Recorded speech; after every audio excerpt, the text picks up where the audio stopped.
I saw the comment. Where did I see this comment a while back? Where was it? Oh, here it is. Phoebus says, I like Christian morality a lot better than atheistic morality, to be honest. Think you can make that argument on utilitarian grounds. First off, Phoebus, there's no such thing as Christian morality. It doesn't exist, right? There are hundreds, perhaps thousands of interpretations of what Christian morality is.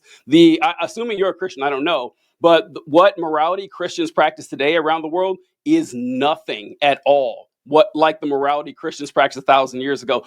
Pick up any history book at slavery is cool in Christianity. Like, absolutely, explicitly cool. And if you don't even have to actually go to like the actual words of the Bible. Just look how Christians have behaved, Christian societies in thousands of years. Christians like love nothing more than killing other people for worshiping the same God the wrong way. There was no issue too small that they would not raise a sword and take you down with it.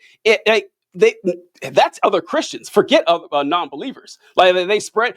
Why do you think Christianity is the largest religion on earth? Why? Why do you think that is? Do you think it's because the Holy Spirit just spread Jesus's word, not taking it to the Western Hemisphere? It took 1,500 years, by the way, 1,500 years of people living without God before the sword took Christianity over there. The only reason Christianity was the most popular religion in Europe was because the Roman Empire adopted it in the 4th century, and guess what? Spread it by the sword. This is insanity. And also, to finish my thought, there's no atheistic morality either. Atheism has no code of ethics. Even less atheistic morality. Right, yeah, there's nothing there at all. It's just like, atheism is just, I don't believe a God exists. Where you go from there is up to you. Ironically, the same can be said for Christianity. I believe the Christian God exists. The Christians that exist today don't resemble the Christians from 150 years ago, let alone 1,500 years ago. But we're getting off track here. What are we doing here? Okay, hold on. Let me, this is Phoebus says it says obey your master, not praising slavery, but it gives that says more than that. It gives specific rules for how to treat your slaves, how much a slave could be sold for. It never mentions that that's wrong at no point. Now you might make the argument, TJ, that Jesus, by just extrapolation of his "do unto others as you would do unto me," would be against slavery. And that is very true. And that is why I always say the existence of an all-knowing, all-good, omnipotent God is not possible with Jesus and the Old Testament, because they're clearly two different people with two entirely different worldviews. Again, I don't want to pick on you, Phoebus, because I do. Okay, that's fine. Phoebus also had a good comment here, because he said God also raised numerous enemies to spite Israel and Judea because they were acting dumb, and he did do that. But Jesus would turn the other cheek. So it doesn't make sense that they're the same person who are always right all of the time and cannot be wrong. It just, there's a very clear difference in how they treat human conflict. God, that last comment, insane. God rose up other armies to smite Israel because they were acting dumb. You know what God also did? He told Israel to smite entire populations for existing, He told them to commit genocide. He made them commit genocide. Yeah. They were worshiping the wrong God, or the people were being immoral. Assuming that's a death sentence or whatever, fine. Take that for whatever you want. That doesn't justify the killing of every civilian man, woman, child, animal, elderly person wiped off the face of the earth. There's no morality there. And saying, oh, well, God, where did the comment go? It was, oh my God, those were laws for the ancient state of Israel, not applicable to Christians. Was it fucking moral for God to say, hold on, was it fucking moral for God to say, you may buy your slaves from foreign lands? Was it moral for God to say, you can own foreigners for their entire lives? Their children will be your property. Was it moral or was it not? Second question, is Jesus God? Because if Jesus is God, Jesus fucking said it too. So I just know this insanity that, it's actually pretty moral and the slavery wasn't really slavery. Go to hell. Well, doesn't exist. If it was, go there. Okay, I'm just tired of this nonsense of people trying to equivocate and dance around. Well, God told actually, they don't even know what it fucking says. There's 3 types of slaves in the Bible. You can own foreigners forever. They're yours, not indentured servitude.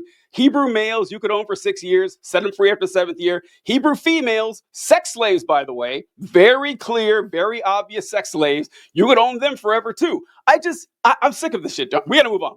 I can do an hour on this guy. For those who are unaware, this is an episode where we haven't talked in a week. And we essentially were like, should we have topics? And we're like, there's going to be too much to talk about. We're not going to be able to stay on topic. And so we just intentionally were like, yeah, we're just going to go off the rails. And this is what off the rails looks like. But this is like the kind of, like, we could talk about this for hours and hours and hours. Yeah, like we have like these fights guy. so much. And it's okay. It's okay. I appreciate Phoebus for watching the show and commenting. This fucking coward. No, he's a coward. This guy. No, listen. I know. Okay, you're being a little bit hard. I think anyone who's going to come and state their opinion, he's doing it in good faith. He's not being a dick. I appreciate. No, listen. No, like, I notice this, folks. I want you to notice this. Whenever you point this out, what was the question I asked? Was it moral for God to say you can own people? You can buy them, own them forever, own their children. Was it moral? This bitch ass answer is by far the most moral law that exists at the time. Well, bully for him. I'm so glad that God had higher morals than Bronze Age society. Wow, this is Jesus Christ. This is God Almighty we're talking about. And the best you can do is compare him to primitive people who didn't know what the sun was, didn't know the germ theory of disease, threw virgins into volcanoes to stop a famine. That's what you're comparing God to? Is it moral or is it not? You can't answer it because you know the answer is no. You know the answer of owning people as property, selling women into sex slavery, burning your daughter at the stake because she wasn't a virgin when she got married. Wildly barbaric, wildly immoral. So you can't compare stoning people to death for any reason. It's and here's the thing, TJ. What argument Phoebus is making here? It's completely contradictory to the concept of objective morality. It is. If God says something is good, that cannot change. Yep. He is infallible. He exists at all time, constantly, in every moment. He exists 1,000 years from now, he exists 1,000 years in the past, and he exists right now, all at the same time, being all-knowing of everything that is going to happen, everything that did happen, and everything that is happening now. He knows that morality is objective. It cannot change over time. It is not relative in the mind of God because time doesn't exist for God, right? It does not move linearly for him. So why would he give clearly immoral instructions of how to treat slaves instead of just saying slavery is wrong? Yep. And if you're going to say, oh, well, that was just rules at the time, and I will agree with you. I will agree that, yes, that is in there because it was a more moral way of doing things at the time from a human perspective, but then it's not coming from fucking God. And if you're going to pick and choose which parts of the Bible were relative to human morality at the time and which parts of the Bible are just God's forever commandment, now suddenly you're being subjective. It's just what you want to believe and what you don't. You no longer are actually arguing in good faith that this is objective reality. You have to accept the good and the bad if you want to do that. And if you're not going to do that, suddenly your interpretation is a choice. Yeah. You do not believe the word of it. No, yeah, it's not. The Bible is either the word of God or it's not. Those are the only two options, right? And if you want to say, a lot of folks try saying this, well, some parts are the word of God and some parts aren't. How do you know what is what? How do you know you can't? Other Christians would disagree with you. People who, they're not the real Christians, I know. But trust me, people who believe in Christianity more than you believe in anything would disagree with you. And it's just so fucking cowardly. I can't stand it that you ask them very plain questions. Is this moral? Is it not? Well, it's better than what most people were 3,000 years ago. Great. I don't care. Is it moral or not? And they don't want to answer. All right, let's move on to Chris. Wait, one more thing. I'm sorry. Again, we're picking on you. I'm glad you're here. I'm glad you're giving us this fodder. But I think everything God created was good. I think God uses evil action to get a more perfect result. Again, this completely negates the concept of God being all-powerful. If God was all-powerful, he would not need to use evil actions to get there is no more perfect result. There's only a perfect result. He's incapable of doing anything that isn't perfect. If he did the thing, it is not evil. If he genocided the entirety of the human race except for 2 fucking people, that was a good action. He cannot take evil actions. It's only good. He took the best possible action in that moment. And if you're telling me the only way to reset the world was to kill everyone, and that's the God you want to believe in, Jesus fucking Christ, I could think of 18,000 better ways to reset the world than mass genocide of the entire human race. Like, and whatever. Anyway, TJ, what do you want to talk about? All right. Well, one more clip with Ted Cruz here. Let's go. We were talking about that 20 minutes ago, but here, let's go. I've never taken money from the Israel lobby. Have you? Taken money from the Israel... From AIPAC. So AIPAC raises a lot of money for me, but it's actually a misnomer because the people who raise money are individuals. Right. So it's not the PAC itself, but they're individual members who believe in the American-Israeli... Did you know that, John? Did you know that AIPAC is comprised of human beings? That it's not just some entity that, exists outside of time and space or something that creates money out of thin fucking air, but it's wild, TJ. I didn't know that. Yeah, I'm so glad Ted Cruz is here to explain how this worked for us. That's kind of wild. Let's get back to him. So it's not the PAC itself, but they're individual members who believe in the American-Israeli friendship and relationship. Is AIPAC a foreign lobby? No, it's an American lobby. It's the AIPAC stands for the America-Israeli Political Action Committee. What does it lobby for? So, to be honest, not a whole lot effectively. Listen, I came into Congress 13 years ago with the stated intention of being the leading defender of Israel in the United States Senate. Great. And I've worked every day to do that. AIPAC, a lot of times, AIPAC, I wish were much more effective. Like they're folks online who are All right, Ted Cruz wants you to believe two things. One, that AIPAC is very important. It is crucial that we don't criticize AIPAC. It is very influential, and to make sure that we keep this relationship strong. And also, it's not terribly powerful. There's really nothing there. I don't really know how he's trying to square that circle. Why is he accepting their money if they're not effective? Yeah. If they're so shitty at raising money and they don't represent the interest of Israel, why is it of grand importance that he keeps this relationship strong? Kind of suspicious, if you ask me. Or effective, like they're folks online who are in the fever swamp of terrified of AIPAC, and AIPAC. I'm not terrified of AIPAC at all.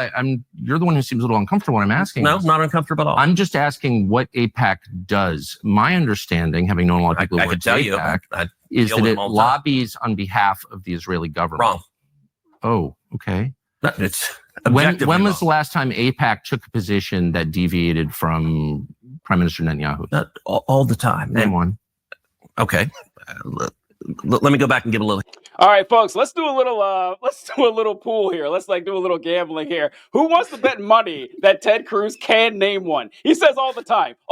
And Tucker was ready for it. Name one, just one. Let's hear it. Let's hear one time that AIPAC stood against the interests of Netanyahu. I'd love to hear an example of that. And this is why Ted Cruz is just not up for this, because the moment that Tucker Carlson said, "Oh, really?"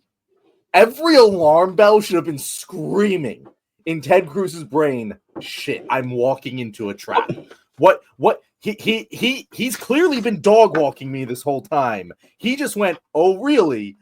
Because he knows he's setting me up. Maybe I should try to zig instead of zag. Nope, he just walks right the fuck into it. This was a prepared question. When's the last time AIPAC lobbied for something in opposition to the Israeli government? Name one time. I can name one time. Actually, no, I can't. Utterly incredible. It is kind of weird because Tucker Carlson says, "Is AIPAC lobbying for a foreign government?" And he says no. And it's like, what does AIPAC stand for? It's the American Israeli Political Action Committee. And then he says, so it doesn't lobby for Israel? I don't know how you can answer no to that question. Like, even if you were a big supporter of it, well, clearly, I mean, it's in the name. That's what it's there for. I don't know. It seemed like an odd way to answer it. I don't know what Tucker Carlson could have said other than, "Oh, really?" Because that's a stupid ass answer. By the way, Phoebus did give an answer to this question. He said, "I bet AIPAC is pretty pro-LGBT. See, I named one. Doubt BB's too much of a fan of Pride. I also doubt BB's too much of a fan of Pride, but BB is not Israel. Also, well, it's in the interest of Israel for Americans to think that Israel is pro-LGBT. They clearly use it in their propaganda. It is very much aligned with the Israeli government to make Americans at least think that they are the most pro-LGBT country in the Middle East, which they probably are." I mean, I don't like. Is Benjamin Netanyahu a like purporting policies that are anti-LGBT? I've never heard it. I mean, Israel. I know that there have been.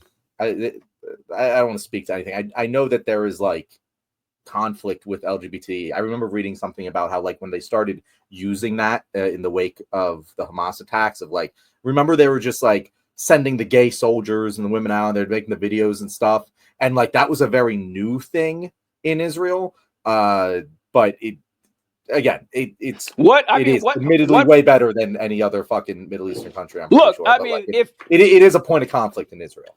I would like to know a policy that AIPAC raised money for that was an LGBT cause that goes directly against a policy Netanyahu has. I mean, I'd like to know. I'd like to know. If someone can point it out, I'd hear. But I bet they're pro-LGBT. No, sorry, that's not good enough for me. Okay, let's... Prime Minister Netanyahu. All the time. Name one. Okay. Let me go back and give a little history. If you want to do a deep dive on AIPAC, I don't. I want to do a shallow dive that gets. No. I want to get to the core question. AIPAC is lobbying for a foreign government, and I don't. It's not. It's lobbying for the United States. It is lobbying for a strong U.S.-Israeli relationship. Okay, and it's not has nothing to do with the foreign government. It wants America and Israel to be closely allied. Okay, but it's lobbying on behalf of the interests of another country. So that's not true at all. And if it's not true. No. How much contact do you think AIPAC leaders have for the government of Israel? No idea. I imagine some. I think the government of Israel is often frustrated with AIPAC because AIPAC's not nearly strong enough. Do you think there's any coordination between the government of Israel and AIPAC? Do they talk? Sure. If you're lobbying for more U.S.-Mexico trade, would you talk to people in the U.S. and Mexico and the government? Sure. Like if... So I'm not mad about that. There are a million countries that lobby Washington. I like a lot of those countries, including Israel. But AIPAC are Americans. They're not Israelis. Hold on. There are tons of Americans who lobby on behalf of foreign governments. I know them. I'm related to some of them. I know how it works. I'm from here. So my question is not, is it outrageous that foreign governments lobby the United States? They all do, okay, including Israel. My only question is, why don't we admit that is what's happening? You're denying it, but it's true. Yeah, and why aren't they registered as a foreign lobby? Because they're not. A lot of circular talking right there, but yeah, that was just funny. My favorite part of that is when it's early in it, when Tucker says that, or Ted Cruz says that, I don't know why you're getting all flustered. And Tucker Carlson accurately says, actually, no, you're the one who seems kind of nervous here. Why are you acting so nervous about this question? Which is honestly straightforward. Hey, is AIPAC a foreign lobby? No, that's a ridiculous answer. What are you talking about? Why isn't it? Why are you not saying it's a foreign lobby when it openly says this is what we're doing? We're trying to strengthen relations with a foreign nation. And how come it doesn't register as a foreign lobby? Two decent, honest questions like that. If it weren't a tricky, uncomfortable situation for Cruz, he should just be able to answer honestly, but he can't. Yeah, no. This is one of those moments where Tucker did a great job, but he missed opportunities to go for the kill, because when Ted Cruz says, if you're lobbying for more, trade between America and Mexico, you're definitely talking with both governments, and yeah, you would be lobbying both governments. AIPAC doesn't lobby the Israeli government. If their goal is to strengthen the relationship between Israel and America, and they make no attempt to change Israel to be more in line with America, and they only attempt to change America to be more in line with Israel, the only possible outcome is that they end up lobbying on behalf of the Israeli government, because there's only one way to get them aligned if you're only lobbying one side, and that's to get America to agree with Israel. That is the natural conclusion of that line of reasoning. And so if you're going to say, oh, well, that's okay, as long as they have this reasoning behind what they're doing, they don't have to register as a foreign lobbyist, that's fine. But then that applies to every single fucking country in the world. Why do we even have a designation for foreign lobbies? And I would even maybe agree that shouldn't fucking matter. That's fine, but it doesn't make sense to call one a ball and one a strike. Yeah, it does. And I honestly, I really don't get it. I don't understand the squirrelishness right there. We're saying, yeah, AIPAC. I mean, I get if I was a politician and I was taking millions of dollars from anybody, I wouldn't like be gloating about it, right? That's not something I'd want to do. I got that part. But when you admit, yes, they raise money for me, I mean, being, cautious and hesitant when explaining what they do is a bad sign. That just looks awful. Just make something up, or pick something innocuous that they raise funds for and have that ready to go, especially when you're going to someone who's antagonistic towards this cause or whatever. But it's, Ted Cruz is not necessarily one of the best performing, but Ted Cruz is good at raising up the rabble, like the rube, the hoi polloi, the unwashed masses that populate the Republican Party. I don't know if you, what did he say when there were some like health regulations, and he was like, the Democrats trying to take your stakes away. And he stood out with a bunch of construction workers and saying, Joe Biden wants to take away my beer. He can kiss my ass. He does all that stuff. But once he goes up to someone with a double-digit IQ, he falls apart pretty quickly. And watching him, debase himself for Donald Trump after all the shit Trump did to him when he first ran for office, immediately lost respect for the guy. He's got nothing ahead of him. I mean, look, can't shit on him too much. He did become United States Senator. That's a hell of a lot more than most people get. So, but he's just not ready for the bigger leagues, and he's going to stay where he is. The one thing I will say I respect about Ted Cruz is that there's some, I'm going to make a sports analogy here. Mm-hmm. There's some quarterbacks that get into the league, get drafted, they become the starter. It doesn't work out because they're just not good enough. Mm-hmm. And then they just flame out. They fizzle out. They're no longer playing football. Then there's quarterbacks who get drafted in the league, they become a starter, and they realize they're not good enough, but they could live for the next 12 years making $5 million a year to play backup quarterback, and they do it. And that's what Ted Cruz has realized. He has realized, I'm not here for the prime time. I can't compete.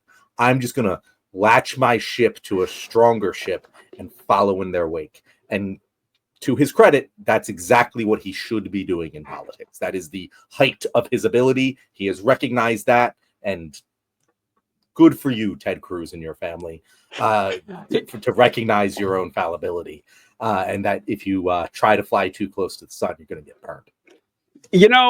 If I were to compliment Ted Cruz, this is like compliment your enemies day. I think, yeah, it might as well. It really is. Yeah. When your enemies fight, it's you see the good parts of that. Yeah.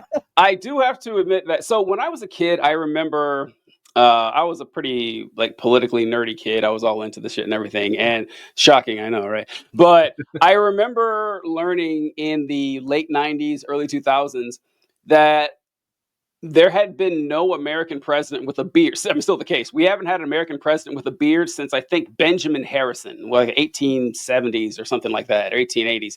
And you didn't see politicians with beards either. If you think back to the 90s, 2000s, 2010s, no politicians had beards. They didn't exist. It wasn't a thing. I remember Michael Steele, when he ran for governor, or I can't remember I think it was somewhere in Illinois, but he had a mustache. And I remember that being a big deal. So, that's the first politician I've seen with a mustache ever, honestly.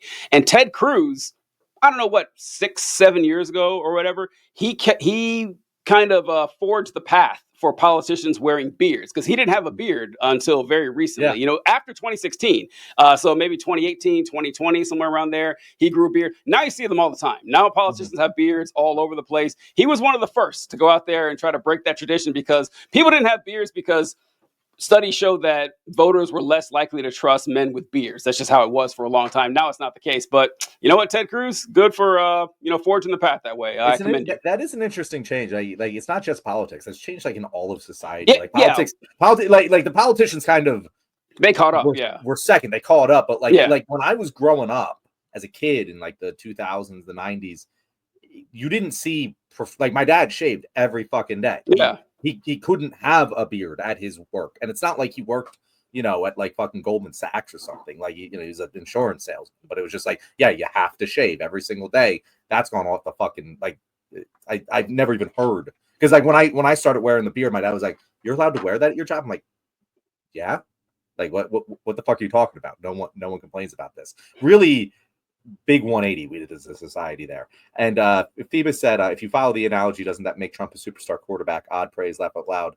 More dumb questions. I wish I could give a trophy to this guy for dumb questions. Yeah. Oh, sorry, John, go ahead. Yeah. He Obviously. What a stupid fucking question. He won the presidency twice. Again, people. This is actually a problem I had. Like on again, this isn't like Phoebus necessarily, but like a lot of people when I praised Tucker Carlson for his tactics, they were like, we're not about to forgive Tucker Carlson for all this shit he did. Blah, blah, blah. It's like, no, guys, no one's forgiving bad anyone. People can do things well, and when they do things well, we should emulate them in order to accomplish good things, right? It's something that a lot of people struggle with. Like, this is not an attack on Phoebus personally. This is so many people on both sides of the aisle struggle with the concept that a bad person can do good things and a good person can do bad things. It's weird. It's weird because I feel like there's a lot of fucking children's movie that teach that moral. But no, this is that's the case. However, I will say if Donald Trump was a quarterback, he would be Eli Manning. New York. New York? Not actually very skilled, but he won 2 Super Bowls. You know, he gets the job done when he needs to. Yeah, exactly. Clearly has relatives who are way better and more talented than him, but he's the one who won the 2 Super Bowls. So here we are. You know, like if I were to say which quarterback he is, it's Eli Manning. That's great. Donald Trump is Eli Manning. Oh God. The Democratic Party is Tom Brady. They have a great track record. They go up against Eli. Done. It's over. And so they're not Tom Brady, please. That's not giving them that much credit. All right. Or I guess TJ, I want to do a whole segment on like comparing politicians to like NFL players now. Oh my God. You know who Tom Brady would be? It'd be female politicians. I hate saying that. That is because that's the one Trump beat, you know. And so, yeah, Hillary Clinton. But like Tom Brady. Yeah, you're right. Yeah, it's good. Consistently for a long time. I guess you could make the Biden case. I don't know. I guess he's still won in his old age. But it's just that we should do this. We should do this. Like try to name politicians and what. If I can come up with enough good comparisons, we'll do a tier list. What athlete they remind us of. All right, but I forgot. Yes, people do that a lot. Well, 2 things. You're correct. We complain about it on the show all the time that people have a hard time recognizing skill in someone they don't like or someone who's supposed to be bad. When I say that Trump is legitimately they do that in sports all the time too, by the way. Sports too. Yeah, that's true. How I talk about Donald Trump is he's not a great speaker, but he's an excellent communicator in that he rallies crowds like he does. He's amazing at it. He's actually funny, one of the funniest people I've ever seen, and probably the funniest politician I've ever seen. We often say he's the only funny conservative comedian. He's great at it, but then you say this to folks and they say, oh, well, listen, look who likes Trump. And I say, no, we're just recognizing reality here. It's kind of, but what he said was stupid. Just because a lot of people say it doesn't make it any less dumb. But all right, speaking of Donald Trump, John, have you heard that he seems to be interested in starting a brand new war? Have you heard about this? I have heard about this, TJ. And before we get into it, I have a take I just want to get off here because I thought about it like 5 minutes before we started the show. Okay.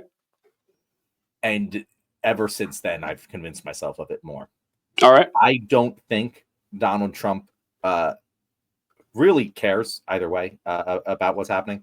But I think that the main reason that he's been so waffly on whether we are entering this war or not is because he wanted an excuse to leave the G7 summit. I think that he saw the opportunity to say, oh, there's an emergency. We might be at war with Iran. I got to go back. See you guys later. I'm going to go play golf. It's probably not the entire reason, but it's probably a way more significant portion of it than anyone would actually want to believe. Thank you very much for watching to the end of this point. Either if you are watching this video on YouTube or you are watching our live stream, which is also on YouTube from 6:30 to 8:30, usually on Thursdays. This one happened to be on Wednesdays. You got to watch every week to know when we're live. And if you do that, if you want to know when, make sure to subscribe so you know when we're going live. And you can be here in the comments like Phoebus, hopefully not getting shit on the whole time. Anyway, TJ, you got any messages for our audience here? Yes, thank you very much, John. Folks, feel free and please join us twice a week and join us in our never-ending quest to help Iran acquire a nuclear weapon. All praise to the Ayatollah. We will catch you guys next Tuesday. Have a good one. Good game. That was fun.